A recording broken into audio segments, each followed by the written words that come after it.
বর্তমান সময়ে অন্যতম একটা দক্ষতাকে বলা হচ্ছে ইমোশনাল ইন্টেলিজেন্স। এই দক্ষতাটা মানুষের মধ্যে থাকা দরকার, সেটা ইরেসপেক্টিভ অফ অল সেলসের মানুষের এটা একটু বেশি থাকতে হবে।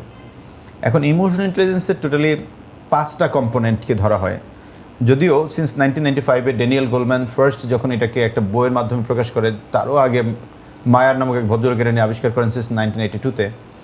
সো ড্যানিয়েল গোলম্যান প্রথম এটাকে 4টা পিলার করেছিল। পরবর্তীতে 2005 সালে এসে বা 3-এর পরে উনি এটাকে বলে না এটা 5টা কম্পোনেন্ট হবে। 2022-এর পরে এসে বলে যে না আমি আবার সেই 4টা যেতে চাই। তো এখন ওয়ার্ল্ড ওয়াইড এটাকে 4টা কম্পোনেন্টে কেউ পড়ায়, কেউ 5টাও পড়ায়, বোথ আর কারেক্ট। তো এই 5টাকে যদি আমি চিন্তা করি, আমি সেলসের মানুষ যারা তাদেরকে 5টাই শেখাই, বিকজ যেটা উনি পরে আবার কোপ আপ করে ফেলছেন ওইটা ইম্পর্টেন্ট। এই 5টা মানে হাতে যে 5টা আঙুল, এই 5টা আঙুল মিনস 5টা কম্পোনেন্ট। এখন আমি এটাকে 2 ভাগে আবার ভাগ করেছি। কীরকম ধরেন, আমি যদি আপনি যদি আমাকে একটা গুলির মতো করে শ্যুট করেন তো বস, রাইট, তার মানে 3টা আঙুল কার দিকে? আপনাদের 3টা কিন্তু আপনার আমার দিকে, আর 2টা হলো আমার দিকে।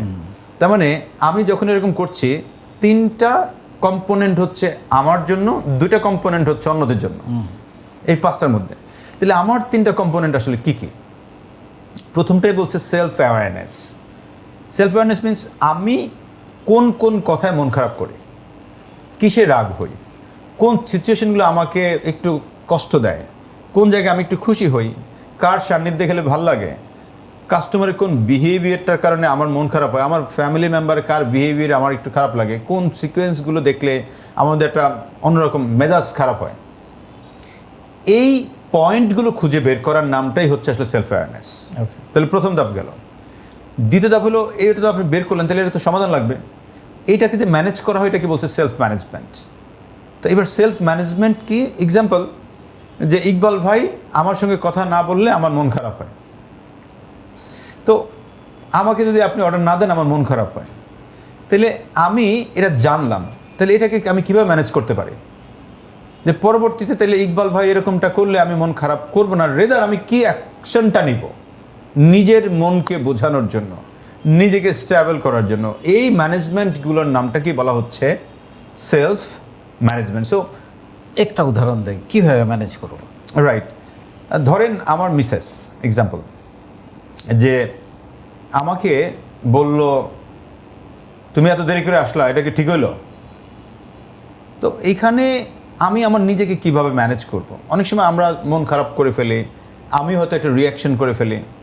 তো এখানে বলছে যে যখন আপনি আপনার একটা কারণ খুঁজে বের করলেন যে এরকম সিচুয়েশনে আপনি মন খারাপ হয় বা মেজাজ খারাপ হয়, তখন যেই লোকটার সাথে আপনি সম্পর্কটা ভালো করতে চান, এই সময়টা আপনি টোটালি কুল থাকবেন, অন্যকে বলতে দিবেন, রিয়াকশনটা করবেন না, রেসপন্স করবেন। রিয়াকশন না করে রেসপন্স করা। এখন এই রেসপন্স করা এটা শিখতে গেলে আপনাকে আবার আরও ইন ডেপথে ঢুকতে হবে। এখানে অনেকগুলো ভাবে শেখা যায়। মেডিটেশনের মাধ্যমে আপনার কুলনেসটা আসে, ব্রিদিং এক্সারসাইজের মাধ্যমে আসে। একটা খুব পাওয়ারফুল মেথড আছে ব্রিদিং এক্সারসাইজের, এটা সবাই গুগল সার্চ করলেও পাবে। খুবই মানে হাইলি মানুষ এটাকে রেকমেন্ড করে। 4-7-8 ব্রিদিং প্র্যাকটিস। 4 সেকেন্ড সময় ধরে নাক দিয়ে দম নেবে, 7 সেকেন্ড ধরে রাখবে, 8 সেকেন্ড ধরে মুখ দিয়ে ছাড়বে। প্রতিদিন 5 মিনিট করলে তার মধ্যে এই ধৈর্যের লেভেলটা বাড়বে। এখন আমি ওনাকে কিভাবে রেসপন্সটা করব এইটা বোঝার জন্য এখানে আবার একটা টেকনিক কাজ করে। এটাকে যদিও এটা ইমোশনাল ইন্টেলিজেন্সের 4 নম্বর কম্পোনেন্টের মধ্যে আসে, যে আদার্সের ক্ষেত্রে আমি সেটা যদি আরেকটু করে বুঝিয়ে বলি, এমপ্যাথেটিক ওয়েতে কমিউনিকেট করা। একটা গল্পের ছলে বলি, তাহলে আপনার অডিয়েন্স বা আপনার জন্য আমরা সবাই একটু ক্লিয়ারলি বুঝতে পারবো আর কি। যদি আপনি মাস্টার এলেন, আপনার দর্শকের জন্য বলছি।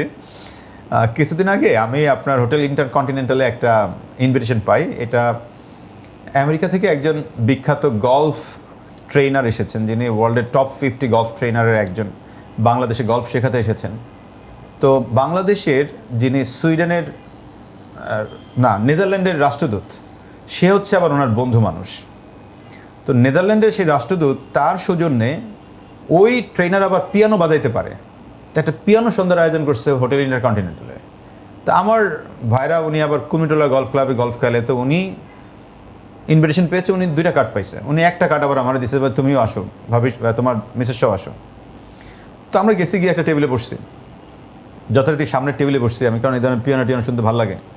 তো পিয়ানো টিয়ানো বাজানোর পর ওই টেবিলে আমাদের সঙ্গে আরেকটা মেয়ে বসছে। তা আমি সবারই চিনি, কিন্তু মেয়েটাকে চিনতেছি না।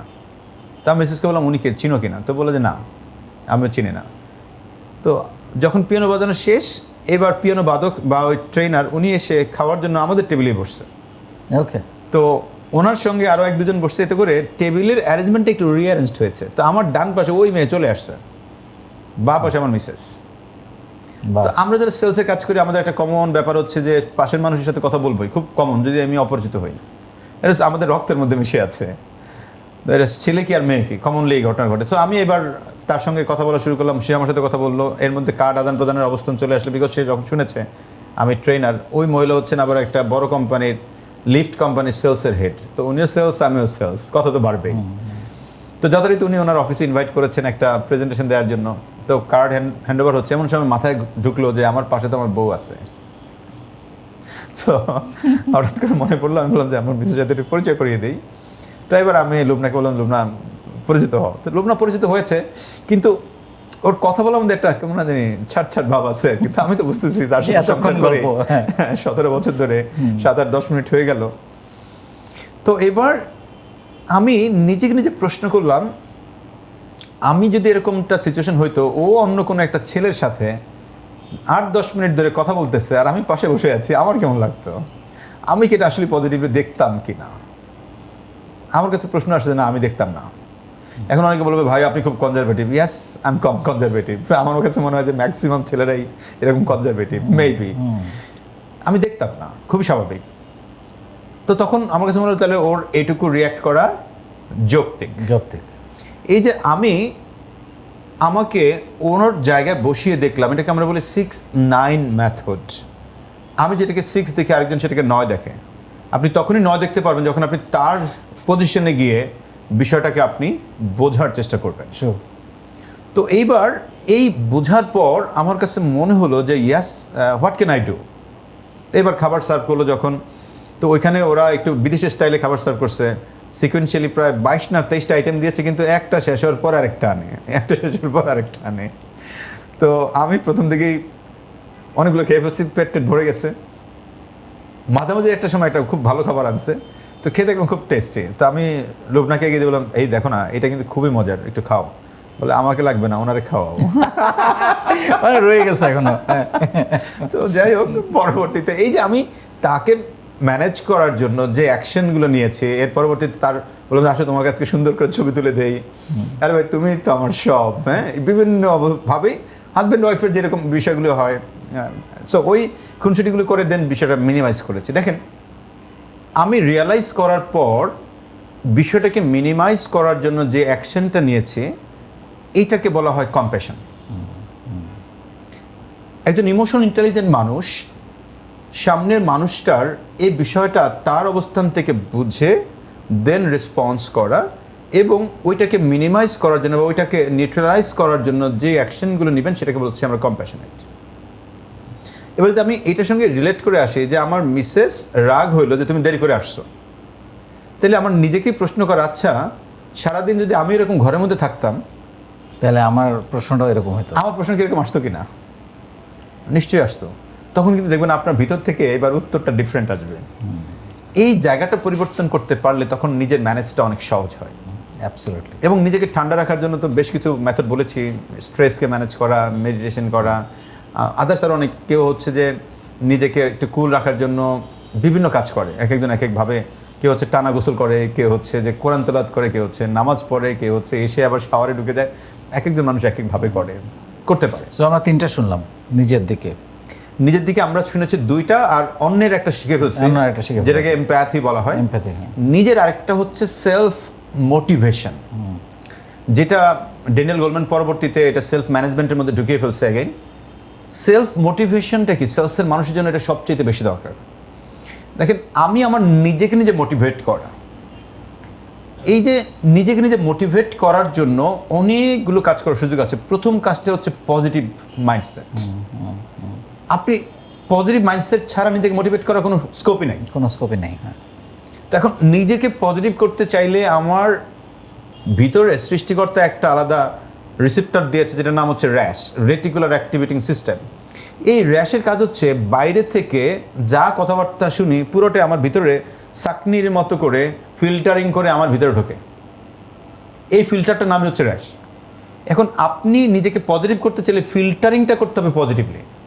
আপনার ফিল্টারিংটা এখনও নেগেটিভ হয়ে আছে। অনেকের মানে ম্যাক্সিমাম লোকের ফিল্টারটা নেগেটিভ হয়ে থাকে। সো এই নেগেটিভ আজকের পর থেকে আমি দেখবো না, নেগেটিভ বলবো না, নেগেটিভ মিশবো না। কিন্তু নেগেটিভ আসবে, সেটাকে সরাই রাখতে হবে, ছড়া রাখতে হবে। আমি একটা সুন্দর এক্সাম্পল দিই এটার জন্য। জি। মানে আমরা যখন রাস্তা দিয়ে যাই, ডাস্টবিন চোখে পড়ে, আমরা তাকাই থাকি, আচ্ছা দেখি একটু করি না তো, আমরা অন্যদিকে তাকায় নাকে হাত দিয়ে চলে যাই। So negativity like this. Absolutely. আপনি যদি এটা বলছেন এটার সঙ্গে বলি, অনেকে ধরেন কোথাও একটা দুর্ঘটনা হয়েছে, এক্সাম্পল যে এদিকে কিছুদিন আগে আমাদের লঞ্চ দুর্ঘটনা হলো, একবারে কেটে ফেলছে মানুষজন। আমি ভিডিওটা একবার দেখছি, তাও অনেক ডেপ দেখি নাই।